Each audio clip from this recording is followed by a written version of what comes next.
اپر گریز وادی نیلم کشمیر کی سب سے بلند ترین پہاڑوں میں ڈھکی ہوئی وہ جگہ ہے جہاں پر نومبر سے اپریل تک برف پڑتی ہے اور جس کی وجہ سے زمینی رستے منقطع ہو جاتے ہیں، لوگ اپنے گھروں تک محدود ہو جاتے ہیں اور موسم گرما میں یہ علاقہ سرسبز و شاداب اور نہایت ہی دلکش نظارہ پیش کرتا ہے۔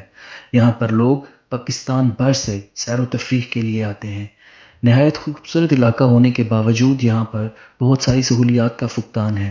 موسم گرما میں اہل علاقہ پہاڑوں سے نکلنے والے قدرتی چشموں سے پینے کے لیے صاف پانی لیتے ہیں اور موسم سرما میں یہی لوگ برف کا پانی استعمال کرتے ہیں۔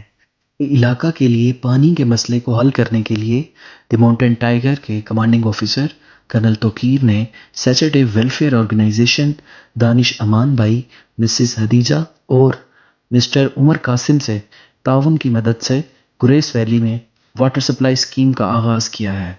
اس کا آغاز 30 اگست کو کیا گیا اور مورحہ 25 سپٹمبر 2024 کو کمانڈر 32 بریگیڈ بریگیڈیئر تنویر اور آنے والے نئے کمانڈر بریگیڈیئر عمران نے اس کا افتتاح کیا۔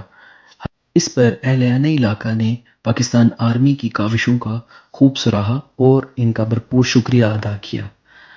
اہلِ علاقہ نے اپنے اطلاعات کا اظہار کچھ ان الفاظ میں کیا ہے۔ میرا نام غلام رسول لون ہے۔ میں علمت غازی آباد ممالک کا رہنے والا ہوں۔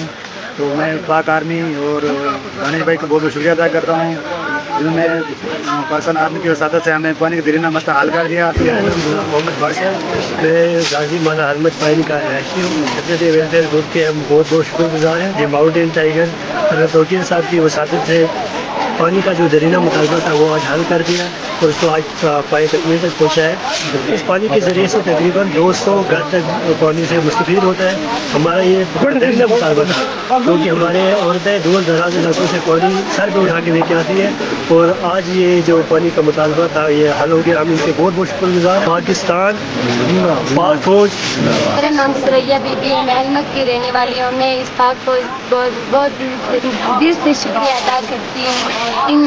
انہوں نے ہماری سر سے گاجر اتاری، دل سے بہت شکریہ ادا کرتی ہوں۔ میں علمت میں رہتا ہوں، میرا نام صفیہ بی ہے، تو علمت میں ہم رہتے ہیں۔ آپ کوئی سچے قومی کا دل سے شکریہ بہت بہت ادا کرتا ہے۔ آپ لوگوں نے ہمارے سر سے گاجر اتار لیا، آپ کا بہت بہت شکریہ۔ پاک فوج زندہ باد، پاکستان زندہ باد۔